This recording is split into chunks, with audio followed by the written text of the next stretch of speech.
Welcome back to True Crime Convos. I'm your host, Lainey, host of the True Crime Fan Club podcast, the It's Haunted What Now podcast, and the Spotify original from Parcast called Wow, I did that last week. Spotify original from Parcast called Crimes of Passion. So today we are here to discuss what we were supposed to discuss last week on True Crime Convos, which is the case of Drew Peterson, probably one of the most annoying people that I've ever covered in the history. No, I'm just kidding. He's not a fun guy. So we are going to go as deep as we can in an hour episode. Again, remember, this isn't something that we have a ton of time to go through the, each little thing. I honestly think somebody should make a long form podcast of the Drew Peterson case. It is actually really interesting. There's a ton there, and the fact that they have so much opportunity with him giving interviews and just you know not worried about public perception about himself whatsoever. So, welcome everyone to True Crime Convos. As you know, we start off each episode with introducing ourselves with our age, sex, and location. It's also really helpful to me so I don't, misgender anybody or anything like that. Because sometimes, even on Spotify Live, there aren't profile pictures that match people. Like they'll put their cats or something or their dog. So I'm Lainey, 34-year-old female, cis female, she, her pronouns, and I am from Dallas, Texas, coincidentally, the home of the True Crime Podcast Festival that is occurring in August of this year. So if you are interested in attending, you are welcome to check out the website truecrimepodcastfestival.com to get more information. So as we get people in, just remember to do your ASL. Hi, Ashley. Welcome to the stream. Thank you so much. I'm also doing kind of like a dual stream. I'm on Spotify Live, but I'm also on YouTube just to see if people like both. Who knows? That's where we're at. Okay, so don't forget your ASL in the chats. You can also leave us a GIF of your location so we can try and guess where you are located. Mine's pretty easy because I just told you. All right, so let's get started. We are going to be discussing the case of Drew Peterson. So, as you know, the name Peterson alone is well known in true crime circles. Whether you're talking about Scott Peterson, Michael Peterson, or even Drew Peterson, all three men have been accused and found guilty of killing their wives. Now, the Peterson that we are talking about tonight is Drew Peterson. Drew was a good looking, to some people, a good looking police officer. He had what appeared to be a normal childhood, and there's nothing really that stands out to indicate why he became violent. So let's talk about the beginning of Drew Peterson's life. Now, January 5th, 1954, Donald and Betty Peterson had Drew Peterson in Bolingbrook, Illinois, and he grew up with a stepbrother named Thomas. So, Drew attended Willowbrook High School and was a member of the cross country team. During high school, he dated Carol Hamilton, who goes by Carol Brown now, and he took her to the senior prom. They then got married after graduating. So during this time in high school, there were no reports about him being, a part of a horrible backstory or suffering any type of, family abuse or physical abuse that would account for kind of the later signs of psychopathy that we may see. And again, as you all know, the famous line that I utter in Crimes of Passion, I'm not a psychologist or a psychiatrist, but we have done a lot of research for the show. Okay. So when I throw out these kind of examples of like mental health diagnosis, this is obviously not coming from me. It's just kind of um, what's been generally accepted. I think now in like true crime circles, throwing out the word like psychopath or sociopath, even though those aren't something that's often used anymore, especially in a true diagnosis format. It is something, that I want to make sure you guys don't think it's coming from me. I did want to be a forensic psychiatrist back in the day, and I wanted to work in a prison, but then seeing all of the all the ways that like these prisoners and stuff have convinced psychiatrists to go against like what they um stand for in order to escape, I was like, "You know what? I'm good." And also I don't like science as much as I thought I did. Anyway, so there weren't any signs back then that would lead us to say or point to anything that would go, "Oh yeah, that's exactly what happened. Like this is a moment." Um so in 1974, he shortly attends the College of DuPage, and it could be DuPage. I don't know. I didn't look up the pronunciation on that, so don't come for me. But he left and moved to Virginia to join the U.S. Army as a military police officer. He then served 2 years, leaving in 1976, and then a year later, he became a member of the Bolingbrook Police Department. So in 1978, he joins the Metropolitan Area Narcotics Squad, meaning he was going to be working as an undercover agent, doing fake drug deals, all that stuff. So in 1985, though, he starts running into some trouble because I think maybe him joining the army, going for an MPO, and then later joining the police force and then joining the Metropolitan Area Narcotic Squad. I think maybe that's around the time that we start to see this kind of grandiose self emerge in Drew. I think a lot of it has to do with he likes the power that he feels the badge gives him, whether it was in the MPO or whether it was in this police force. He liked kind of that feeling of authority. And sometimes maybe these things happen towards the end, like in the middle of life, not necessarily at the beginning. That in the middle of his life, he was kind of like, yeah, I really like this. Because in 1985, he's accused of bribery, disobedience, and misconduct, and then was found guilty and fired. But of course, we know that police departments often have police unions. So his union worked to get him rehired. That's often kind of what we see in incidents that involve police now is that their union is the one fighting behind the scenes to ensure that the employer is doing what they are supposed to do based off the collective bargaining agreement, um, you know, in term like the rules of engagement, if you will, when it comes to suspensions, etc. So I think this is kind of the first time we start to see those signs. Now we go into his relationships, and he has a lot, as you'll see. So in 1980, Carol and Drew had their son, Stephen Paul, and then another son, Eric Drew. So Carol and Drew end up getting a divorce during this time because Carol had learned that while Drew was undercover, he had had multiple affairs.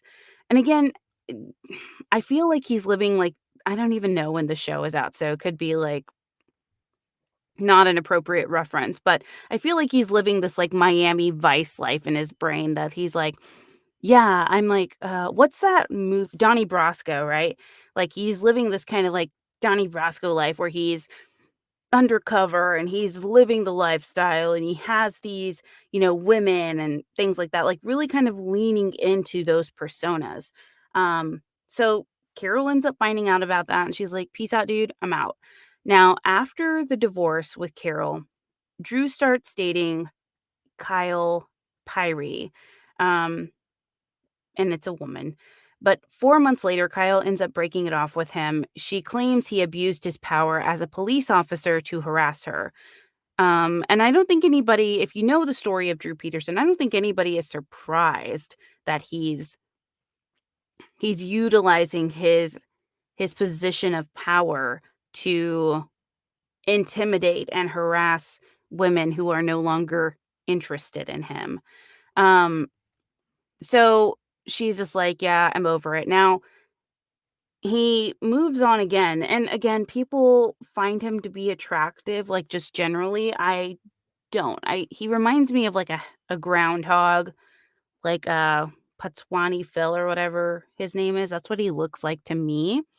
Um, but, you know, obviously some females found him attractive, and part of being with, like, a narcissist, right? If anybody was watching the Johnny Depp trial, the Dr. Curry, who was testifying today, went on about how people with like histrionic personality disorder, borderline personality disorder, have the ability to charm others to get what they want. And so I think that's part of what made Drew appealing, was that he was able to mold himself initially to be the man that these women would find attractive if they didn't necessarily think, "Oh, his looks aren't there, but he has that great personality," or whatever. Like, I don't see it still, but that's because I know, you know, what is it? Hindsight's 2020, so that's where we're at right now. Now, in 1982, a woman named Vicky Connolly and Drew get married, and they really do seem to be happy. They have a bar that they opened in Romeoville, Illinois, and to everyone around them, they appear to have a very, very happy marriage. So when the two get divorced in 1992, people are surprised, and Vicky's like, "Well, listen, it's because he was too controlling, and he even went as far as to bug our home." Like, that's crazy, and to keep track of her, so he did it to keep track of her. And how many people remember the show Cheaters? This is what that reminds me of, because although I love a good, messy reality TV show, it's probably one of my favorite things, um, the fact that you are bugging your own house just to hear and stuff, like, I get being nosy, but this is a completely different level of, like, you don't trust this person. You don't Why are you in a relationship with them if you don't trust them? Or why do you feel the need to control them? Again, these are answers that, or these are questions that will never get answers, because to narcissist, there is no issue, right? I was just talking to my husband about this the other day. I was like, it must be nice to be a narcissist, right? Like, it must be great to just like focus on yourself and like get everything that you want and not really worry about anybody else. Like, you're so manipulative. I don't even know that narcissists know they're being manipulative. Like, I want to believe they don't. But I'm just like, wow, like, could you imagine? Like, people are like, it's okay to be selfish every now and then. Now, narcissists take that to the extreme and are selfish all the time. But again, it must be like nice sometimes, right? Like, I wouldn't want to be a narcissist. I'm too much of a like, I don't know, not a narcissist to be one. So, anyways, she's like, yeah, I had to get out of there. He was bugging the house and keeping track of the things I was doing. And she also accused him of domestic violence and threatening to kill her and make it look like an accident. Now, reportedly, police came to their house 18 times within a 2-year time span, mostly on domestic violence complaints. What we know when it comes to domestic violence issues, especially when there isn't like immediate evidence, I would say, again, harkening back to the Depp trial, when there isn't immediate evidence that something's happened, like there isn't like furniture broken or like somebody has, marks around their neck, they often can't do a lot. Even like with child custody type things, they don't really get involved in these types of civil matters. And this is again in the 80s, right? So, or in the 90s. So even then, like, domestic violence wasn't a thing that was really talked about. I don't know if anybody remembers the Tracy Thurman case, but I remember seeing the Lifetime movie about it, and it like made me so sad that this man was like harassing her and beating her, and then literally like stomped her face in the middle of the street, and nobody did anything about it. Nobody came to her rescue. People watched him do this to her, and she survived the attack, and a lot of, things changed because of that, because, that shouldn't happen to people, especially, you know, people in intimate violence. And so it's just not a great situation in general, but that's kind of what this reminds me of, like, how he escalates in his behavior. So, making these threats and saying, like, "I could kill you," and make it look like an accident, and that's when he also kind of reveals during that whole conversation that he was having an affair with Kathleen Savio, and so after Vicky and Drew get divorced, she, or Kathleen and, Drew end up getting married pretty much that same year in 1992. Um, it's not great. I don't think it's ever you sometimes probably don't know until it's too late that you are in a relationship with a narcissist, right? It's probably when you've gotten all that whole, what is it? Like, the warning signs don't come immediately. The red flags pop up after you've already kind of embedded yourself in a life with them, which sucks. And so I think Kathleen also had the opportunity to be kind of like a little shrimp to an anglerfish. You know how anglerfish have, this is so random, how anglerfish have the little light hanging above their head, and that's how they like entice their prey to them. It's like that. That's what Drew Peterson is. He is an anglerfish. He's ugly.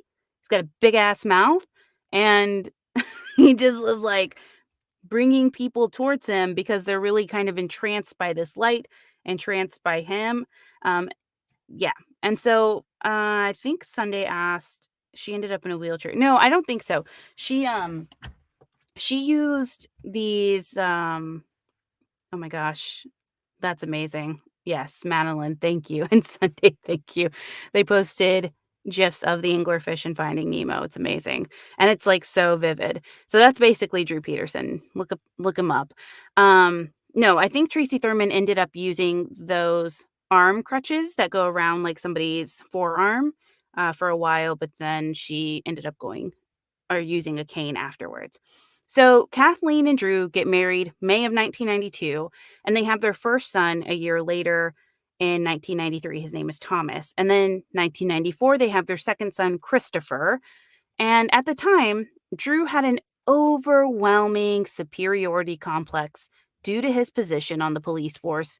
And without any consequences, he abused that power in his relationships. So, 10 years after getting married, Kathleen ends up getting an order of protection from Drew, claiming that he was physically abusing her and that he was also having an affair with Stacey Ann Kales, a 19-year-old receptionist. So the next year, October 10th, 2003, the two end up getting a divorce, and amidst their financial disagreements, on March 1st, 2004, Kathleen is found dead in the bathtub with a large head wound and bruises all over her body. Kathleen's hair was wet, but her bathtub was dry, and they didn't necessarily find that super suspicious at first when she was found. So, despite evidence pointing against it, her death was ruled an accidental drowning. This also reminds me of the who did this with his wife. He was a doctor, Dr. Martin. It was, I think, recently a Dateline episode, if anybody remembers. Um, Gosh, McNeil, I want to say.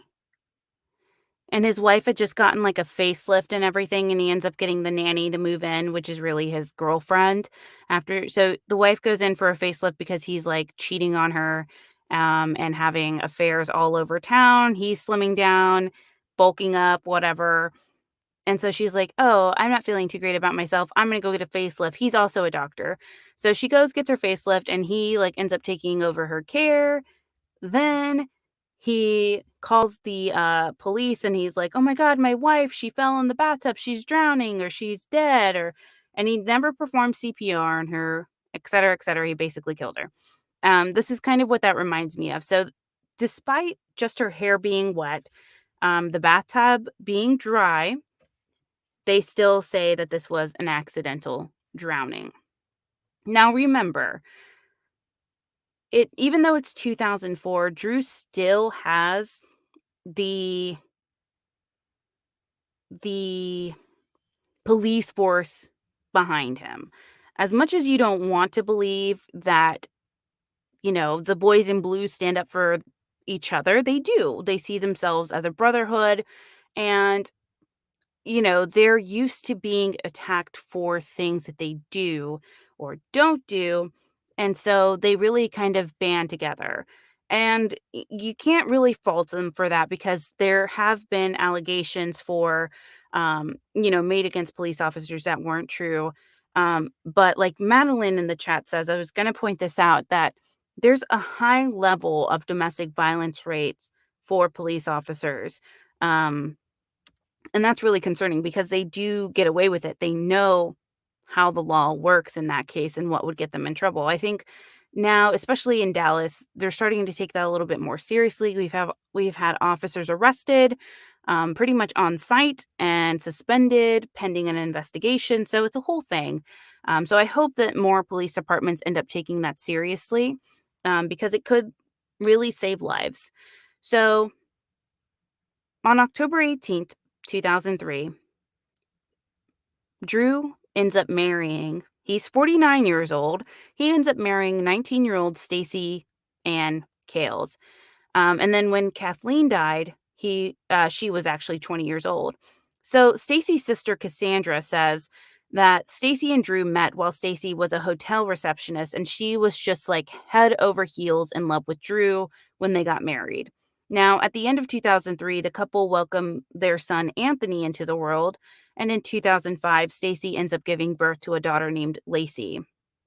How creepy, right? Lacey Peterson, can you imagine? So Stacy also ends up adopting Drew's children from his marriage with Kathleen, Christopher, and Thomas.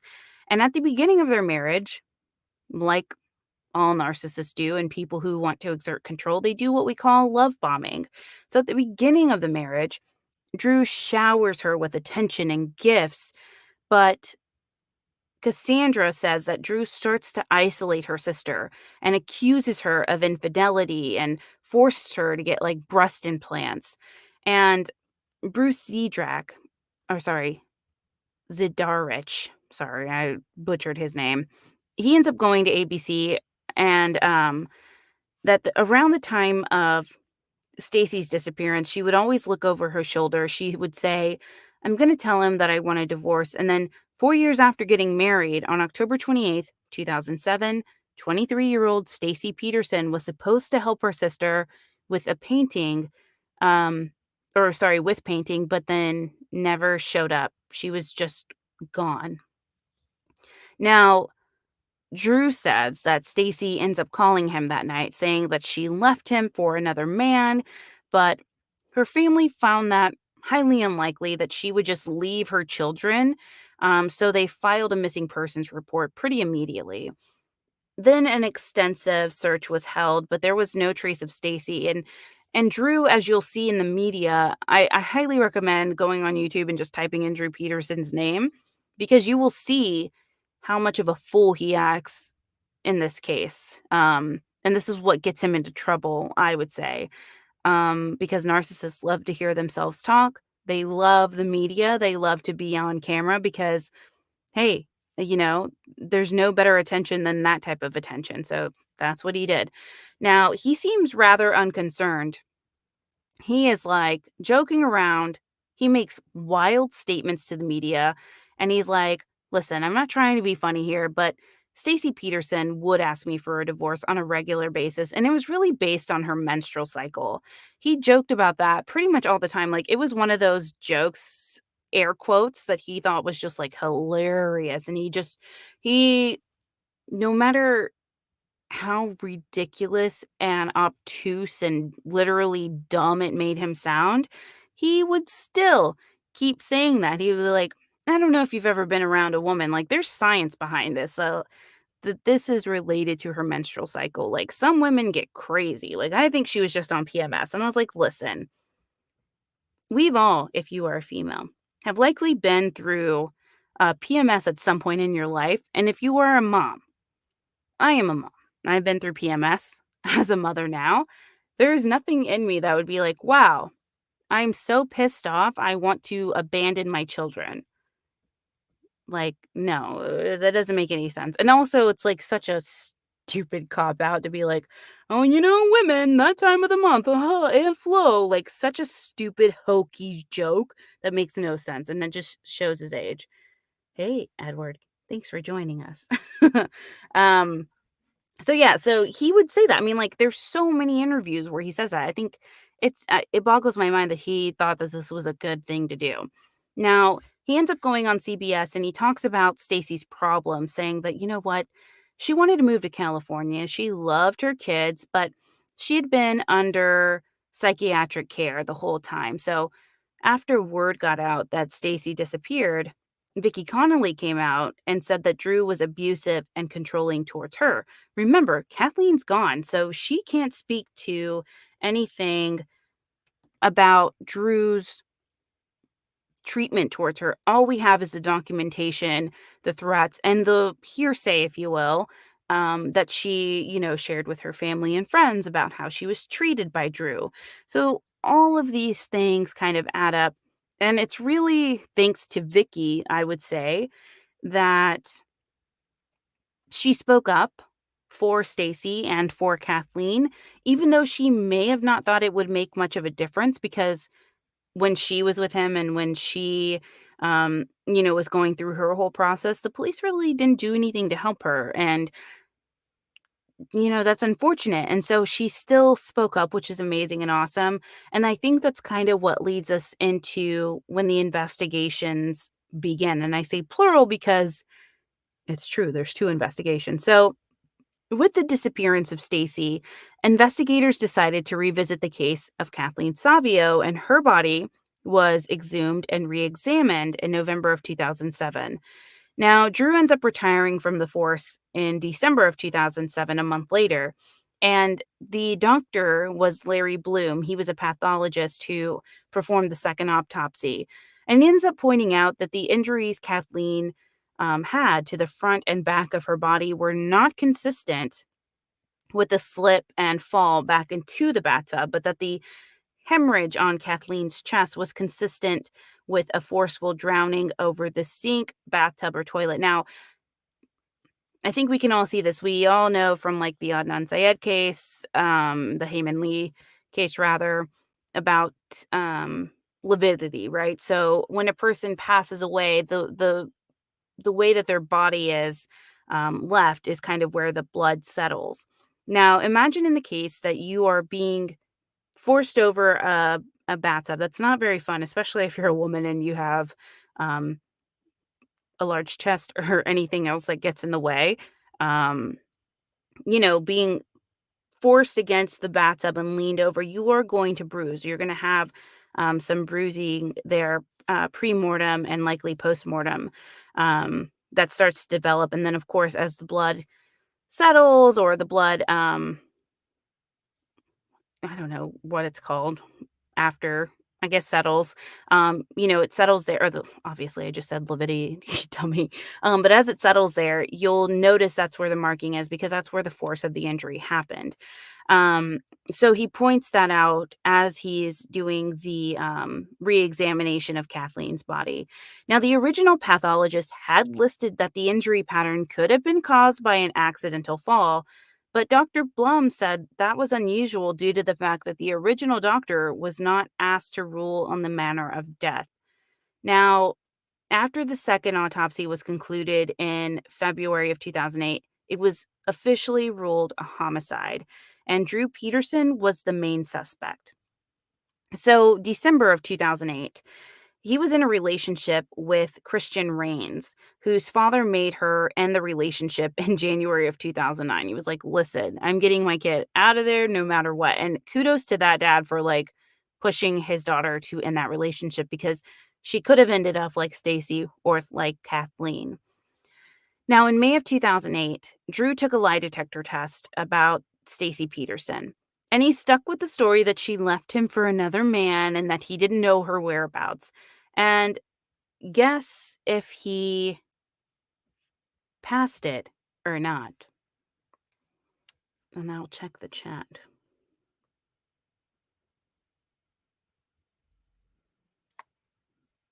Yeah, Edward says, I remember seeing Drew's pathetic smirk on TV all the time as a kid. Same. Same, same, same, same, same. Now, just because Drew Peterson believes his lies doesn't mean that he was able to pass the lie detector test. He actually failed the lie detector test. Now, Drew's law was passed in Illinois in 2008, letting the jurors hear testimony from the deceased or missing person through their friends, relatives, and acquaintances, which truly is a really interesting precedence to set, especially in Illinois, right? Um, Imagine the impact that has on potential trials in the future. Even though that was in 2008, I haven't looked recently to see if that's been used or supported in future trials, but being able to share stories that were told to you by the deceased or being able to read their diaries as fact, because oftentimes in common cases of, where somebody's missing or somebody's being accused of murder of the missing person, you'll often find that they're not allowed to read the diaries of that person because they can't cross-examine a diary, right? Like a dead person can't be cross-examined or redirected when it's the prosecution's turn again. So this is really interesting. I remember when this happened and I was like, "Oh, that's really kinda cool," that I can also see the problem with it. I'd love to get Bob Motta's, perspective on that because he's a former criminal defense attorney, so I'd love to know, what he thinks about the implementation of Drew's Law and the type of, testimony that can be allowed. I'm sure there's parameters around it. I'm sure it's not just like, oh, I'm sure there's stipulations to it, but I'd love to talk to him about that. I will probably. Now, Drew Peterson was indicted on 2 counts of first-degree murder in the death of Kathleen Savio, and in 2009, he stayed in custody from May to the beginning of his trial. So that's really awesome that he was finally, I mean, he had gone so long. I think somebody mentioned it. Maybe it was Michael who mentioned it earlier that he had avoided, like, he was doing these press interviews. He was all over Dateline in 2020, just like, I would never lie to you. I would never tell a lie. Oh no, I'm sure she's still on her period or something, like something stupid. Like, it makes me want to slap him, honestly. Like, as a woman, blaming anything on our menstrual cycle, it's like, I don't think you understand what happens, but nobody gets like that. Like, nobody gets super violent. I mean, they could blame it on that, but that's not really the cause of it, I'm sure. And if you are a psychiatrist, psychologist, doctor, gynecologist, I have no idea if if um if that's an actual thing, I'd love to know it, but I myself have been, like, emotional, but I've never been like, "Wow, I think I'm gonna go kill somebody and blame my period for it." I wonder if I could actually get off on that.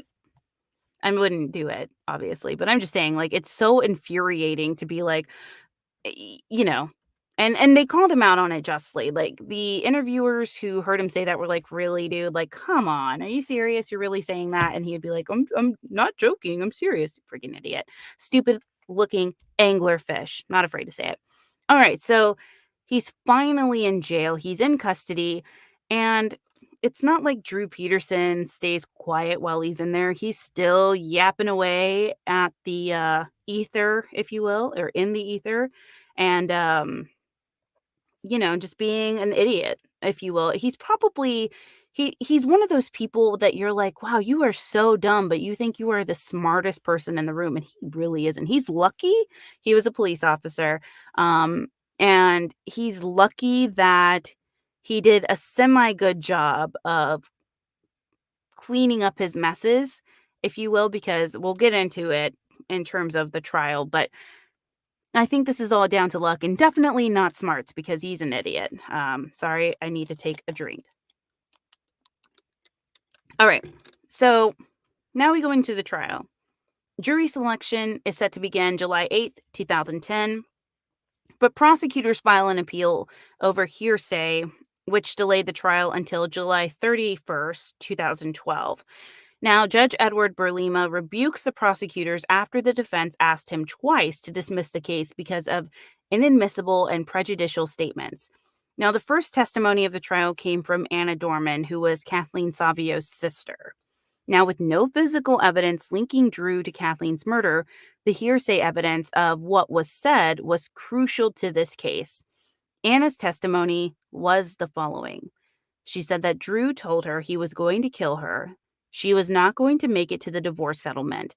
She would not get his pension or his children. She made me promise over and over that I would take care of her boys, over and over. She would say, I want to hear you say it because everything's going to them.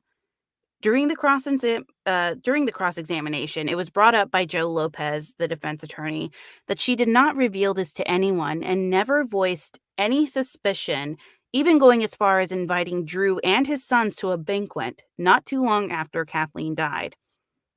What do you guys think about that? In terms of her sister kind of in like not saying anything about this until the trial, and then also inviting him over. I'll tell you what she says, but I'm curious to see what your initial thoughts are about that. Just kind of off the bat, right? Because it kind of makes you feel like, hmm, I I feel like I get where she's coming from, but I initially would have thought if she hadn't been able to explain herself, I definitely would have thought that there was something suspicious. Like you're just like even though Drew sucks as a person, maybe in this case, it was an accident, right? Like, that's what initially I thought. So, Anna is like, "Yeah, no, I did that." And here's the thing, like, I didn't tell anybody because nobody would listen to me. Like, nobody would take me seriously. And she was like, "I didn't even try to get custody of Kathleen's kids, and I didn't try to contact them." Like, she felt like it was a moot point. And I don't blame her necessarily because look at what he did to her sister. And thus far, he's been able to get away with it. So, are you willing to put your life on the line if you know that the kids are safe? Because that's essentially, in my mind, what she would be doing, is that she would be putting her life on the line to get custody of her nephews, right? If she believed that Drew Peterson murdered her sister and got away with it for such a long time, I I kind of fall in that boat of like, yeah, I would see that um as difficult to deal with, and I'd be like, "Listen, I'll watch them from afar. I'll make sure they're okay and everything." Like it sucks for the kids that they didn't have the relationship with their aunt, like they're linked to their mother.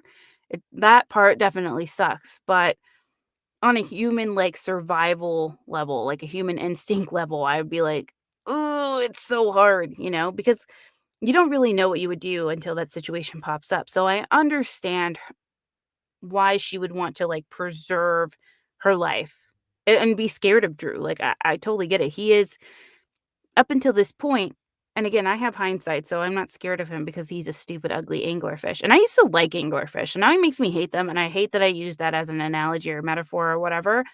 Um, really hurts my heart because I do like anglerfish, and so does my nephew. It's like our thing.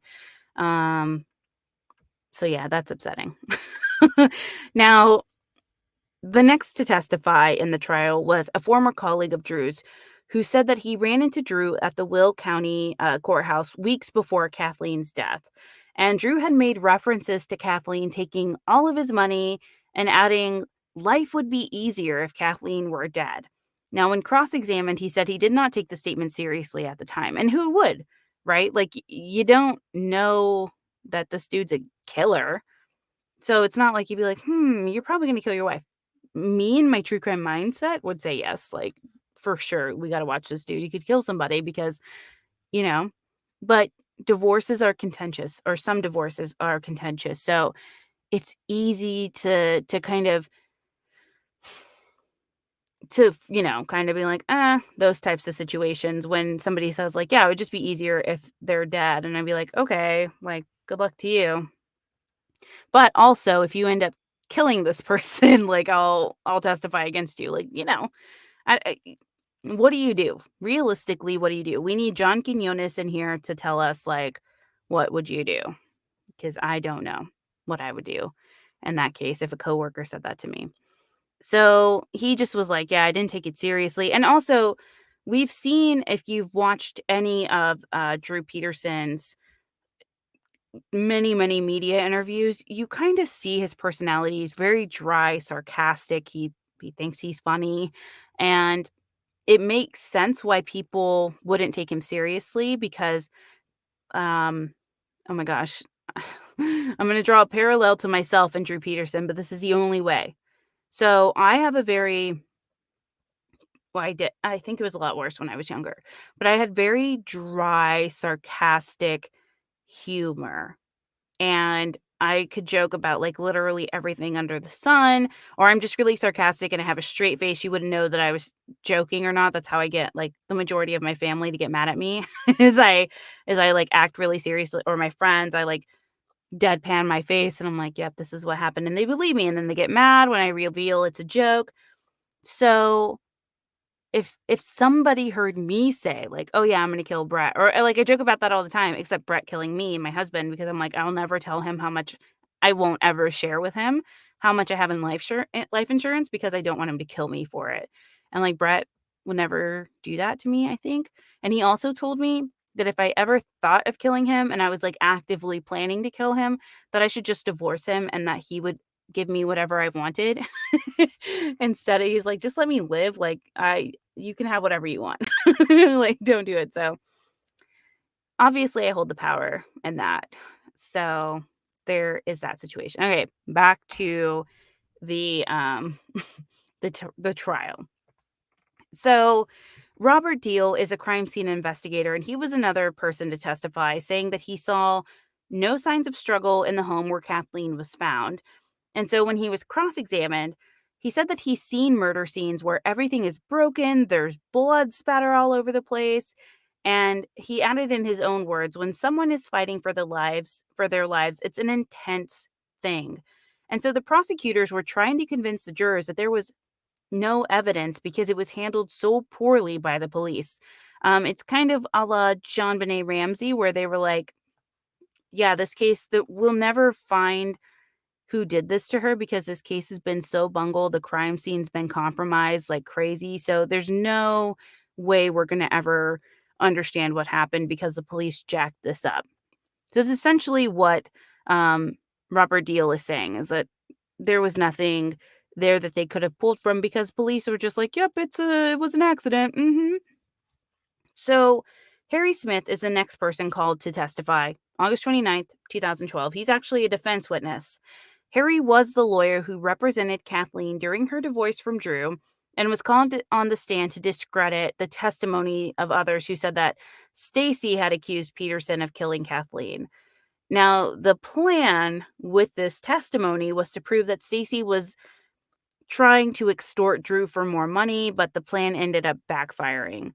So Harry gets on the stand and he testifies that days before she disappeared, Stacy calls him and she says that she wanted to know if, in my opinion, the fact that he killed Kathy could be used against him. She didn't use the word leverage, but that certainly was the intimation. Now, this seemingly pointed at greed in the defense's mind, with attorney Steve Greenberg saying, so she had a motive to lie. She wanted a financial advantage in the divorce. That's why she did it, and the jury should know that. But in the jurors' minds, it started to raise the question of where Stacy Peterson was. Now, Stacy's friend Pam Bosco called the testimony a gift from the defense, stating that she was trying to get out what she knew about Drew killing Kathleen. Now, the jurors spent 2 days making their decision, but December 6, 2012, he ends up being convicted of premeditated murder. On November 16th, shout out my birthday, 2012, he requested a new trial, which the judge denied, of course. And then on February 21st, 2013, he was sentenced to a 38-year prison term. Now, upon hearing this sentence, Drew shouted, "I did not kill Kathleen." And Stacy Peterson's friends and family hoped that with this conviction and new developments would start to happen in Stacy's case. But during this time, Stacy had still not been found. Now, in 2016, Drew's charged with trying to put a hit on State Attorney James Glasgow. Again, stupid. Like, there's literally no other word for him. He's an idiot. He is stupid. And also, why in jail? Everything is recorded. It's like when, okay, so I do HR in my real life, right? So it's like when somebody works in a call center environment and they're literally saying, this call's recorded, blah, blah, blah, or you're on a recorded line. It's like that also is for you to remember you're on a recorded line. So I've literally had people like, I remember one particular incident. You'll love this because I do employee relations. So I live in the drama land of HR. And I literally had a person on a call tell a customer that they were going to go and beat their ass and that they had their address because they were on the phone with them. They were like, I'll beat your ass. I'll go to your house. And the customer was like, girl, come to my house, please. Like, I wish you would. You know, you got my address. Come on, let's go. And I'm like, are you kidding me, dude? Like, this is recorded. So again, I don't understand why you would issue a hit.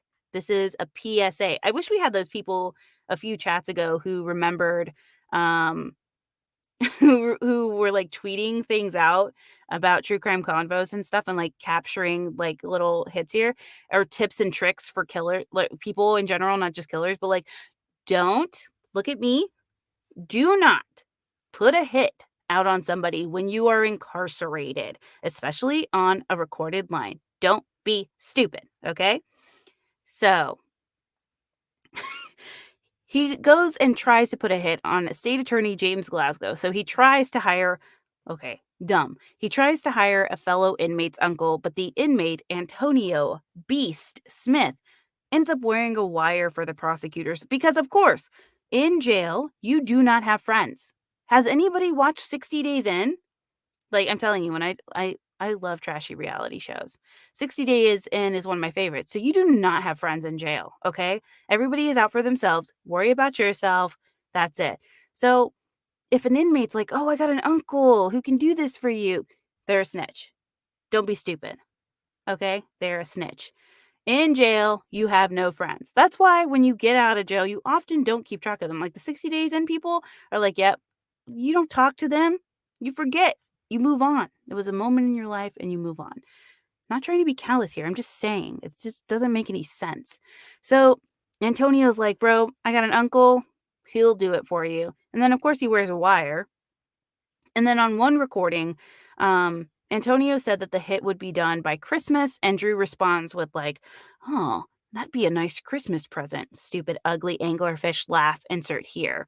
Now, in a statement made by James, he said, "This was not merely a threat to one prosecutor. It was an attack on our entire criminal justice system by a notorious murderer who always felt he could act outside and above the law. Prosecutors across our state must have assurances that they are safe once these criminal enterprises are uncovered." So, of course, Drew is found guilty of solicitation of murder and solicitation of murder for hire and was sentenced to an extra 40 years in prison due to this attempt. Stupid. Just dumb. So please, people, if you ever end up in jail, do not hire anybody. This also is like that case out in Texas. Apologies. Hey, all things houseplants, welcome. Um, no new friends, exactly. It's like that case out of Texas where, gosh, I forgot his stupid name too. But he was actually pretty clever and lucky in a lot of the things. I don't remember his name, so I'm not even going to go into it because I diverge a lot on these cases, and I'm sorry. All right, so let's talk about the media coverage. We've been going back and forth about his interviews where he's, again, sorry to infuriate people, where he's basically blaming women's menstruation as a reason for why his wife would leave him and abandon his children, and that she was so in love with another man in California. Also, if she was in California, you think we wouldn't be like find her by now, or you think she wouldn't raise her hand and be like, "Hi, not dead, kids, I'm okay." And then and then the other thing, okay, so if let's just break this down, Drew Peterson. If Stacy left you for another man and you are safely behind bars now, you don't think that she would come out and be like, "Oh, thank God, I'm safe, I'm fine. Sorry I had to disappear for a while, friends, but now give me my kids." Like, really? Are you kidding? All right. So let's talk about the media. Now, the case ends up gaining the attention, of course, of many. We've talked about this before.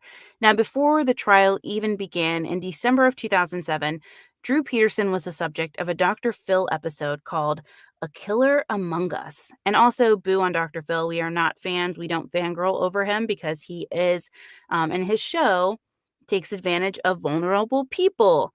So we don't stan Dr. Phil. But in this episode, Dr. Phil talks to Kyle Pyrie, Drew's ex fiance, who said when she met Drew, he was outgoing, funny, charming, and a decent guy. Now, Kyle called off the engagement after she realized he was becoming a lot more controlling and she was losing her life. She says that about 2 weeks after they broke up, they got into an argument that turned physical. She says he pushed me, he straddled me, he pinned me on the ground in a police hold and pressed his knees against my arms to keep me down. And so once he releases her, she ends up calling the police and they sent over an officer who happened to be one of his friends. And he convinced her not to press charges, which again, conflict of interest. It's just like terrible. So he convinces her not to press charges. And then after they break up, it's a whole year and a half of him stalking her. He would follow her, he would pull her over, he would write her tickets for silly things like bald tires. The lights aren't bright enough. Sometimes he would just pull her over to harass her, and he always had a big smile on his face. Um, she says that Drew could have murdered Kathleen and was probably responsible for Stacy's disappearance. And after having Kyle on, he then goes, he begins to talk to court TV correspondents who says he fits the bill of a killer. And when asked why, she replies with, well, first of all, his story is preposterous that she ran off with another man. She didn't take her car. She didn't come back and talk to her kids. She never called her family. She hasn't used a credit card. She hasn't used a cell phone.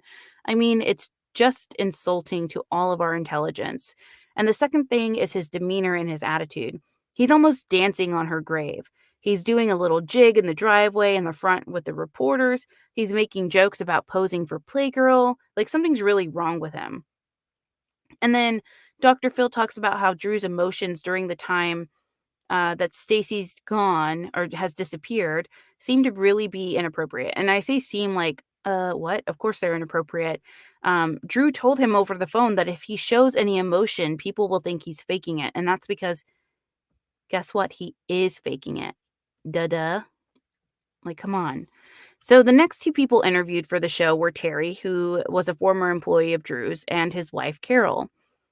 Terry says that it was very obvious that Kathleen was afraid of him, and he even offered Kathleen a place to stay if she ever needed, to get away. So both Terry and Carol remember Kathleen coming into work, and she was bruised and was always saying that her and Drew weren't getting along. And so Dr. Phil then goes back to his phone call and says that one thing he noticed was Drew making himself the victim in the situation, which is always the case for somebody who's a narcissist. It's like, oh, but you pushed me to be this way. Like, it's the typical gaslighting situation. Like, of course you made me this way. Like, of course this happened because of you. It's your fault. Or she was making all of these stories up, etc. Like it perpetual victim state. Now, of course, Lifetime Movie Network or the Lifetime Network is not shy to making terrible movies about these infamous crimes. We saw the Jodi Arias one, which was terrible, and pretty much every other one since. But in January of 2012, a made-for-cable Lifetime movie called Drew Peterson, Untouchable, starring Rob Lowe and Kaylee Cuoco, ends up airing.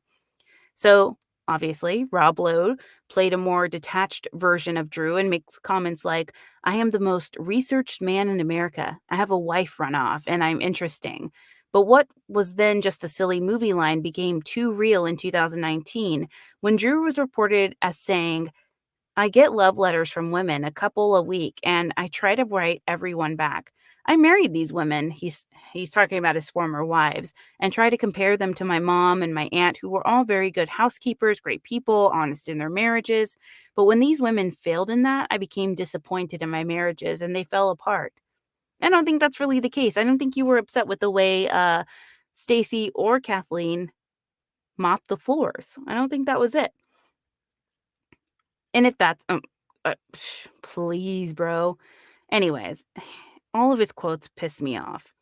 Now, in 2017, a short series comes out called Drew Peterson, An American Murder Mystery.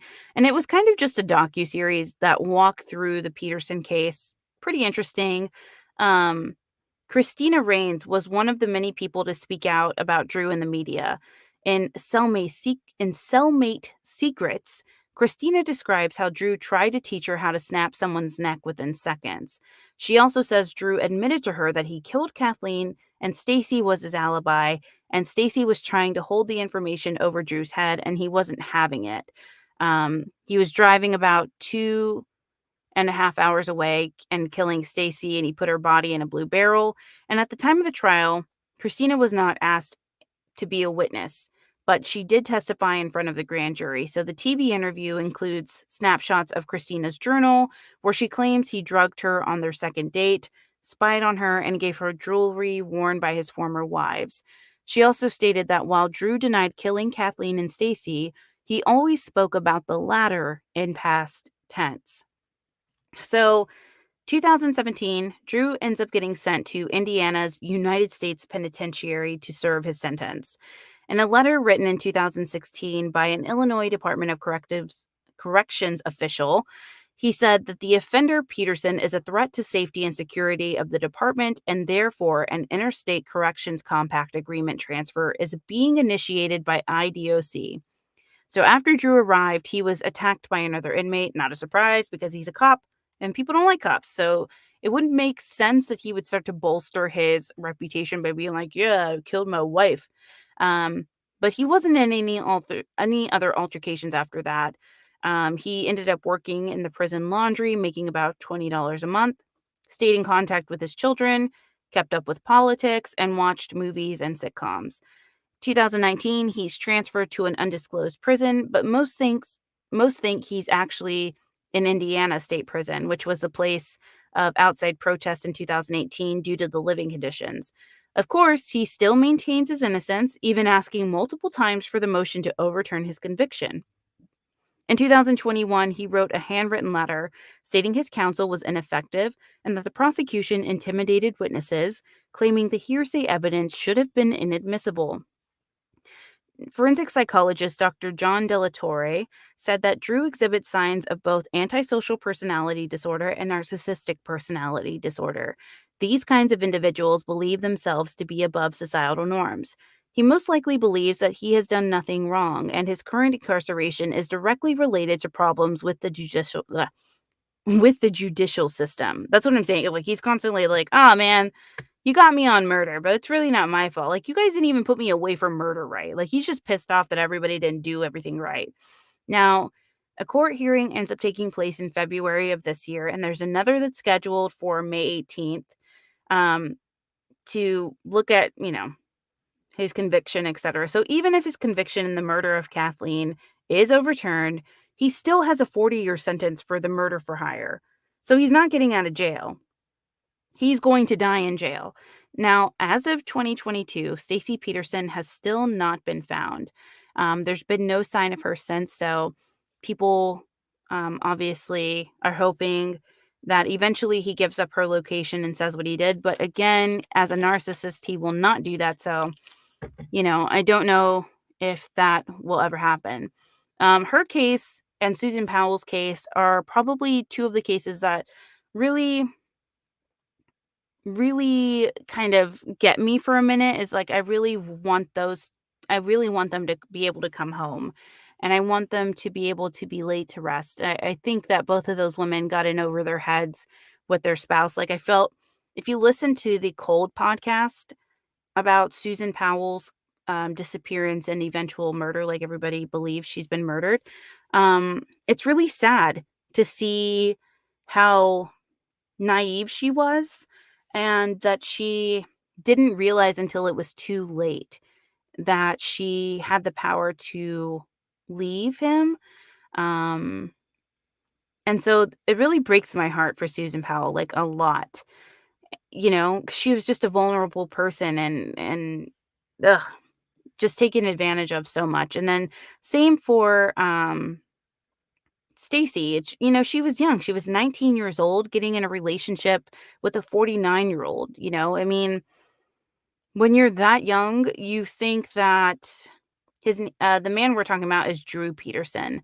Um, when you're that young and you're involved in a relationship with somebody who is several decades older than you, it's not a fair relationship, and it also makes me think of I know this is so random, but the weird relationship between Dane Cook and his girlfriend, and he's, like, decades older than her too, and then she was, like, 18. I'm like, "That's just weird." Like, what do you want with an 18-year-old? Like, what could they possibly offer you as an adult person, you know? I don't get it, other than their bodies, and that's it. I don't get it.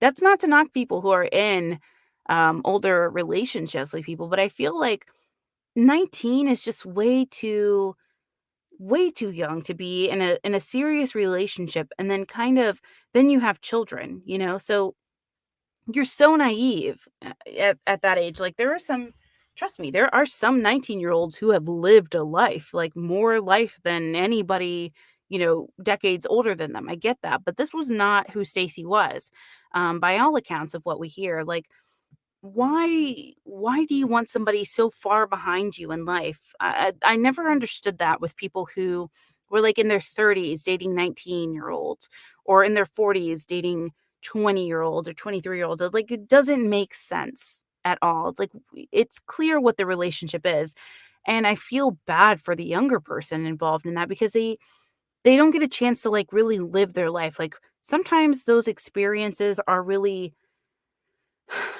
worth it, right? Like, everybody's path is different. So it's not shading anybody or being like, you need to get married and wait till you're 25 or 30. Or, like, no, some people have got, like, some of my best friends when I was in middle school, they were together and they're still together. They've been together 17 years. They have 2 kids. They were meant for each other. It makes sense. But they were on the same path, right? They weren't, like, decades older. It's just so strange to me. It makes me feel skeevy regardless of the age of, even when I watched, Married to Millions, again, showing my true colors as a trashy reality connoisseur. Married to Millions on Lifetime, I believe, it was like sugar baby type of situation. So this guy, like, owns a yacht in Florida, lives on a houseboat, and he has a 23-year-old girlfriend. It's like, you're 70 years old. Are you kidding? Like, what do you we get it. We get it. All right, let's see what Edward Kim said in the chat. Edward said, people like that are embarrassed by their lack of growth and maturity, so they have to put themselves in a position of power over people. Exactly. I think that's truly what it is like, they're matching the energy of the immaturity. Um, you have a lot to go through when you're that age and that young. So I don't ever blame Stacy for getting into this relationship. Drew was truly the adult and could have walked away, but he liked the manipulation. He liked the power, etc. Um, it's so strange. It's so freaking strange. Anyways, so I'm headed to CrimeCon this week. Oh, I can't believe I said it. No, forget I said that. I'm not going to that conference because I don't agree with them. You should look at the parent company of them, which is Red Seat Ventures, and the people that they support and everything. And, like, that's just not my style, not my vibe. But I am heading to Vegas to hang out with my friends. And so if you happen to be in Las Vegas to attend that conference, no shade, um, I will be there to hang out. So yeah, that's it. Thank you so much. All right, so you guys, oh my god, I always go over, but that seems to be okay with everyone. So that's amazing and awesome. Thank you guys. Anywho, so yes, that is the end of our broadcast today. I totally appreciate you enjoying talking to me or hearing me talk. It makes my heart happy. Thank you. Um, and we will talk to you next week. I am on True Crime Convos every Tuesday on Spotify Live, and now on YouTube, apparently, live streaming. So thank you so much for joining me. As usual, I will see you next week, I think, or I might be off. I can't remember. You won't see me on the schedule if I'm on there. But anyways, thank you guys so much. I hope you have a great rest of the week. If you're traveling, travel safe. And if you're just hanging out at home, have fun hanging out at home. I appreciate you. I hope you have a great evening. Bye, friends.